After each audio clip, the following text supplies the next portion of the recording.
Hey, what's up? This is Scott with Level Up Tuts, and today I'm going to show you about setting up tax on your Magento store. And first, before we get into this, I just wanted to point out, we make all these videos at Level Up Tuts sort of on our spare time. Ben and I, we really just do it just so the community can have some good documentation, some good visual tutorials. So, there's by all means there's no obligations, but if you feel like you've gotten a lot out of these tutorials and you want to give something back, we do have a donation button on our site, leveluptuts.com. It's right here. One thing I should point out is this site is not really done at all. In fact, we've been spending so much time on other stuff, we haven't put any time into the site. So you can go around the site, but it's not really worth it right now. So we just have it up so there's something. So if you want to donate, feel free to click the donate button and help out. If not, no big deal. We're not expecting it. We're not doing this for the donations or anything. And we're going to keep bringing as many tutorials as we can possible without donations, regardless. Okay, so what I'm going to do first is we're going to go to configuration, just like usual almost. And we're going to come down here, and it's right by your shipping stuff. It's tax. And so you can set up different tax classes. And so tax for shipping is set to none, and this is something I think you're going to have to just know if your company does tax on shipping, then you're going to want this to be set up to be a certain tax class. But we just want this to be none, okay? And calculation settings. So this is going to say your tax calculation method is based on the total, which is pretty standard, which is why it's all filled out. In fact, a lot of the stuff that's filled out you won't need to change unless you have very specific and particular tax situations for your company. You might not have to change a whole lot here. So total, yeah, tax calculation method is based on the total. Tax calculation is based on the shipping address. You could also have it be the billing address, but like I said, shipping address is by default, and you should know how your company is planning on taxing who's purchasing. Again, you could say by the billing address if you wanted to, but shipping address is fine for this purpose. And so catalog prices are going to be excluding price. So if you check including price, that means all of your catalog prices that you've entered by the admin already include tax. So it's going to do that calculation for you. To do it a little bit easier, I think it's easier to just have your products be without tax and let Magento calculate the tax for you. That's just a personal thing, and notice it's by default, so it's probably what most people are going to want. And so this is whether the shipping amounts entered by admin or obtained from gateway include tax. So like we said, we have no tax class for shipping anyway, so we're just say excluding tax. No big deal. Like I said for the other one before, it's default for a reason. Apply customer tax. So this is if you want to have before discount or after discount. It's pretty standard to do before. Let's say they have a coupon or something. It's going in, and that the coupon is taking the value up before the tax is added up, which I would assume is how most people coming to your site would expect it to work. Apply discount on prices, excluding tax. So this is just saying if the discounted price is including tax is calculated based on the store tax. I mean, like I said, if you have this selected, then didn't worry about it. Apply tax on custom price if available, original price only. If you have the product marked down as like a custom price, you're going to want the tax on that. So I would leave this as custom price. But the great thing is Magento gives you the options to change any of these things if you feel the need to, or if that's how your company works. So your default tax destination calculation. So if you are let's say you're a company based out of Michigan. That's where I'm based out of.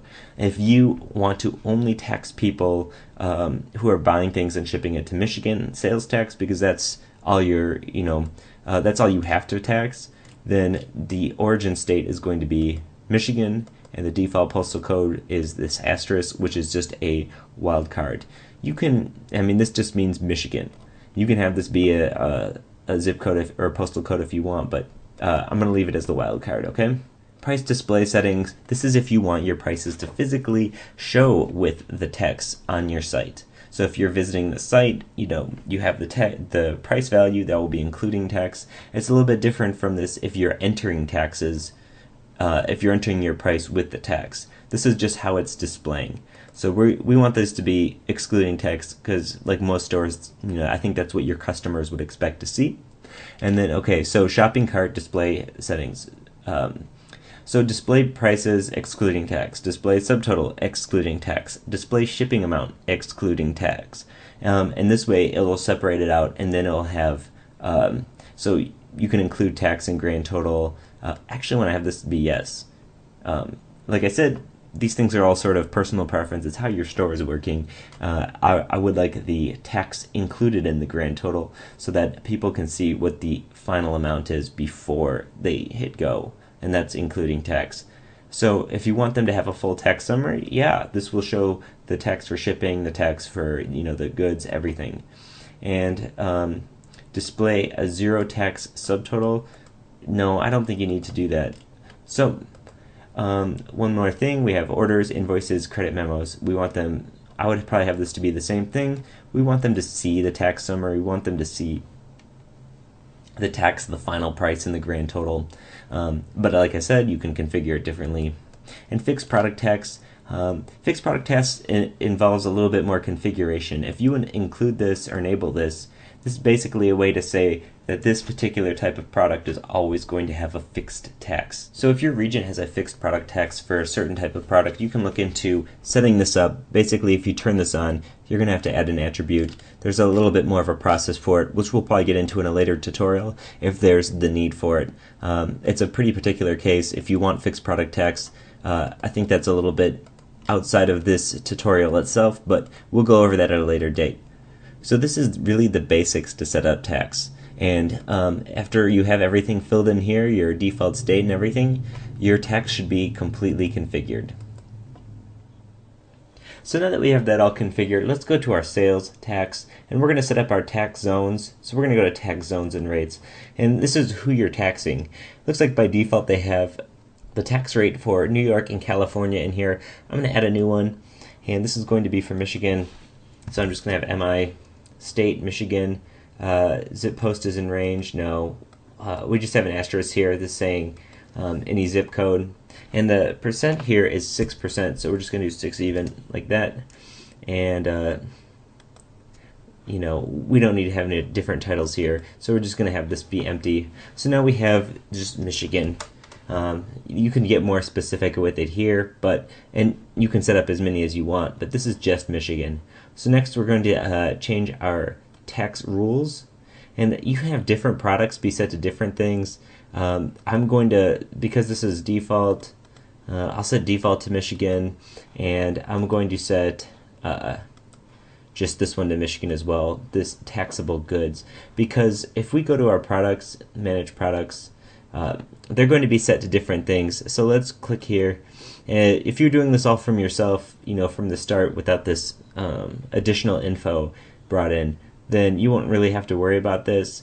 But so this one so this test album that we made before, it has no tax class. But if you notice here, there's default taxable goods and shipping. Well, we just edited taxable goods for Michigan, right? So let's save this. And now this is going to have the Michigan rate that we just saved. We just had. We can go edit something else too. Let's say let's add something that we can buy it later. So this HTC Diamond Touch Diamond, it has a tax class of taxable goods. So we should be all set to buy that to try it out. And also under sales tax, you'll notice you can import and export tax rates, customer tax classes, product tax classes. Really, the only things you'll need to set it up is really just right in here. If you want to import a rate, I would recommend exporting first. If you export this CSV, you can edit, modify it, and then re-upload it with the values that you need. And what that's going to do is it's going to create all this stuff in here so you don't have to do it through Magento's interface. It's a nice way. In fact, we'll be doing a lot more importing and exporting later when we get into importing and exporting products. Also under tax, there's customer tax class, retail customer. If you're doing like wholesale and have different tax rates or something, everybody's going to be retail on this site, so we're not going to modify that. And under product tax classes, you saw this before, we have default shipping taxable goods. These are our actual tax classes themselves, and just there's no editing in here that you really have to do. Okay, So it looks like it's telling me that I have to flush my cache, so I'm going to click and do that really quick. And then we're going to add that HTC Diamond Touch to our cart, and we're going to see that it has tax applied. So I'm going to add this HTC to my cart, and I'm going to put in, oh, it actually already has my information here. So estimate shipping cost, you can get a quote.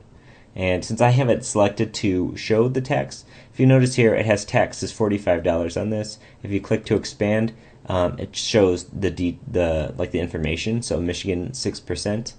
So now if we proceed to check out, blah blah blah, it's going to have all that information. But luckily, it gives the customer a little breakdown, so they know exactly what they're paying and why they're paying it.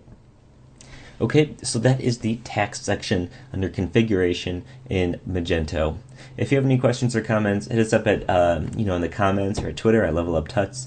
You can hit me up at Twitter at @stolinsky if you want. Just say stuff that you're interested in seeing. Some people send us out tweets saying they want to see this or that, and we read everything. We take it into account. And even though we have lots of tutorials we want to get done, it does go on the list.